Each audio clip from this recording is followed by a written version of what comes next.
Hello दोस्तों, मैं हूं आपका होस्ट और दोस्त रंजीत। मैं बार बार आता रहूंगा और आपको अपने अधिकार बताता रहूंगा ताकि आपका जो ये रिकवरी एजेंसियां हैं या रिकवरी एजेंट हैं या यूं कहें जो बैंक और एनबीएफसी कंपनियां हैं, ये आपको अधिकारों को कुचलकर आपके अधिकारों को छीन कर जो रिकवरी करती हैं वो ना कर पाए। तो दोस्तों, आज आपका जो टॉपिक है वो टॉपिक है हैरेसमेंट का।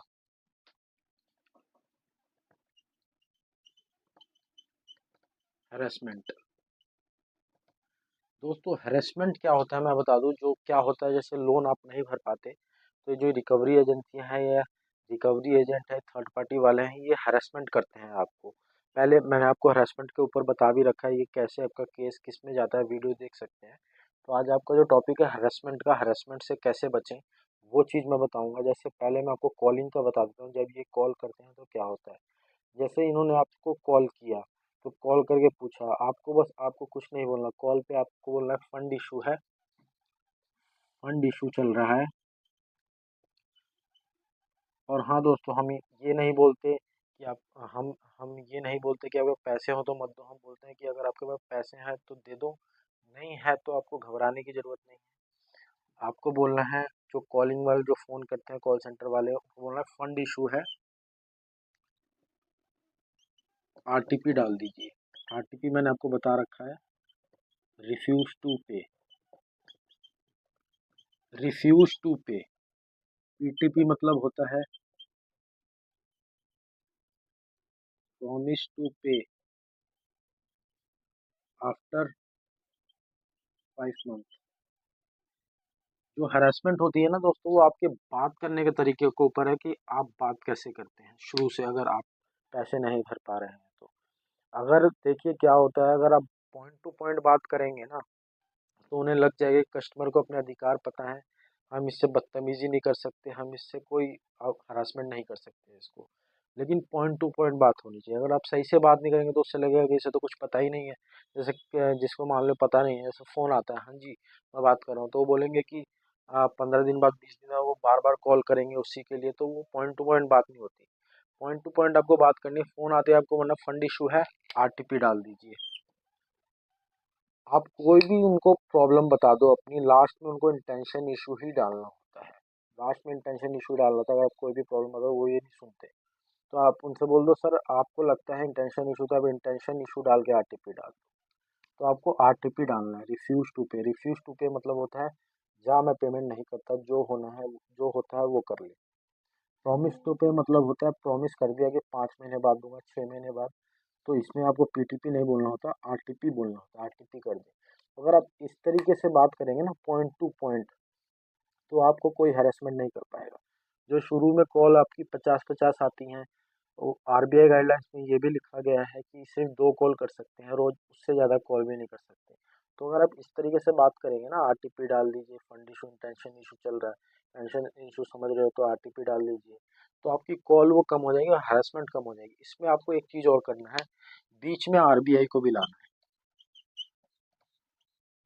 आरबीआई, आप बोलना है, अगर आपको अगर बात करनी है एज पर आरबीआई गाइडलाइंस बात कीजिए, नहीं तो मैं आपकी कंप्लेन कर दूंगा नोडल ऑफिसर।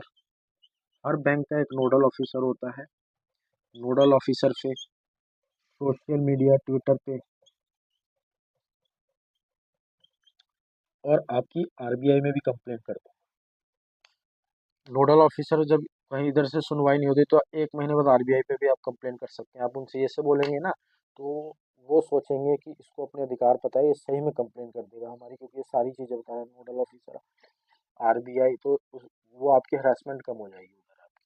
तो ये समझ जाएंगे कि आपको अधिकार पता है, फिर ये तमीज़ से बात करेंगे और फिर आपसे ये फालतू नहीं बोल सकते हैं। जी बिल्कुल।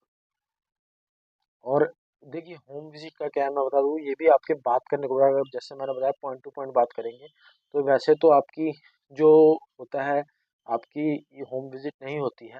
लेकिन अगर बाई चांस होम विजिट होती भी है, मान लीजिए एक होम विजिट करता भी है, तो उसके लिए अब बता रहा हूँ, ये तो मैंने कॉलिंग के लिए बताया था आपको।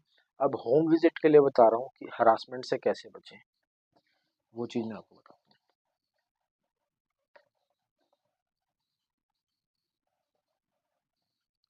देखिए क्या होता है, होम विजिट में आता है आपको ना उससे आते ही पहले आप अपना वीडियो चालू कर लीजिए, कुछ भी हो अपना वीडियो चालू करके रखिए।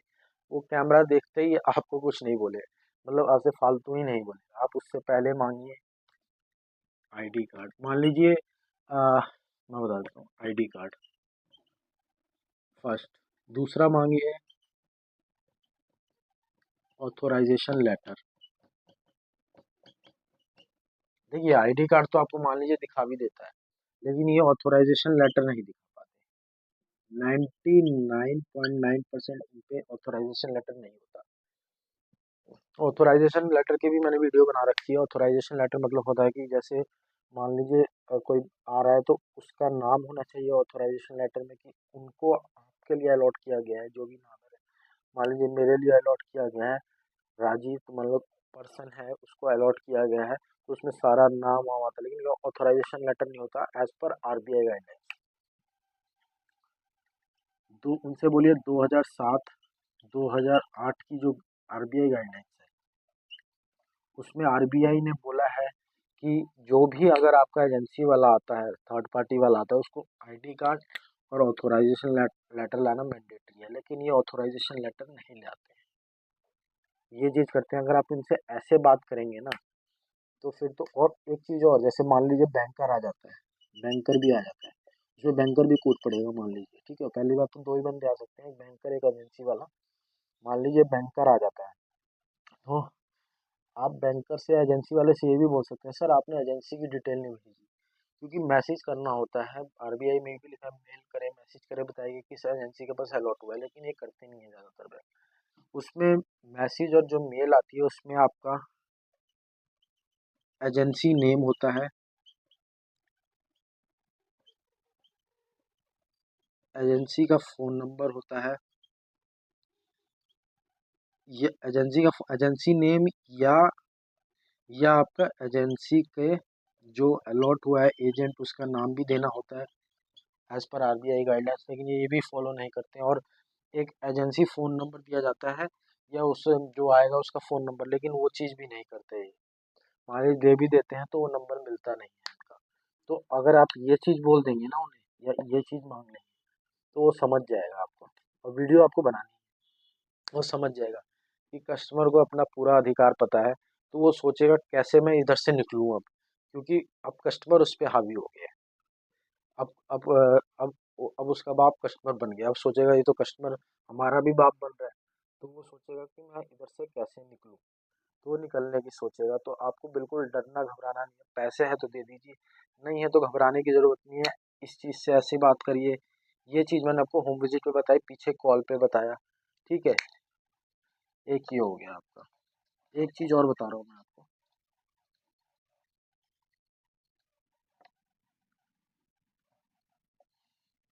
एक होता है ये कॉल बॉम्बर लगा देते हैं, जैसे आपकी कॉल आएंगी, मैसेजेस आएंगे, खूब मैसेजेस आएंगे आपको।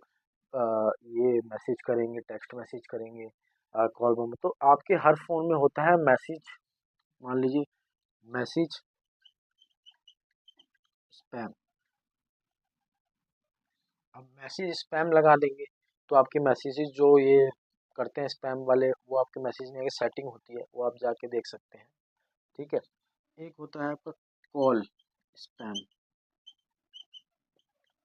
तो आप उसमें कॉल स्पैम लगा देंगे, तो वो सबके में सेटिंग होती है, वो कर देंगे, तो इनकी जो फ्रॉड कॉलें होती हैं वो नहीं आएंगी आपके पास, ठीक है। तो बस ये चीज़ समझनी है आपको। मैंने इसी इसी आपके हरासमेंट में 3 टॉपिक क्लियर कर दिए, जिससे आप हरासमेंट से बच सकते हैं। फर्स्ट हो गया आपको कॉल करते हैं वो तो, ठीक है। दूसरा हो गया होम विजिट, अगर होम विजिट होती है तो क्या क्या करना है आपको, ठीक है। तीसरा हो गया आपका जो मैंने आपको बताया spam call, call bomber call करते हैं ये, तो वो चीज़ बता दिया मैंने। तो बस आपको घबराने की ज़रूरत नहीं है दोस्तों। आप अपना बस अधिकार जानिए, आपको बिल्कुल घबराने की ज़रूरत नहीं है। आपको बस अपने अधिकार पता होने चाहिए। आपको अधिकार पता होगा तो आपको कोई कुछ नहीं कर सकता, ठीक है दोस्तों। बाकी आप मेरी अगर मेरी दी गई जानकारी आपको अच्छी लगी हो, तो आप मेरे वीडियो को आप लाइक करें, चैनल को आप सब्सक्राइब करें, और शेयर करना ना भूलें, ताकि आपके ये वीडियो हर लोग जिसको ज़रूरत हो उसके पास जाएं। शेयर ज़रूर करें, ठीक है दोस्तों। बाकी मिलते हैं दोस्तों अगली वीडियो में। जय हिंद दोस्तों।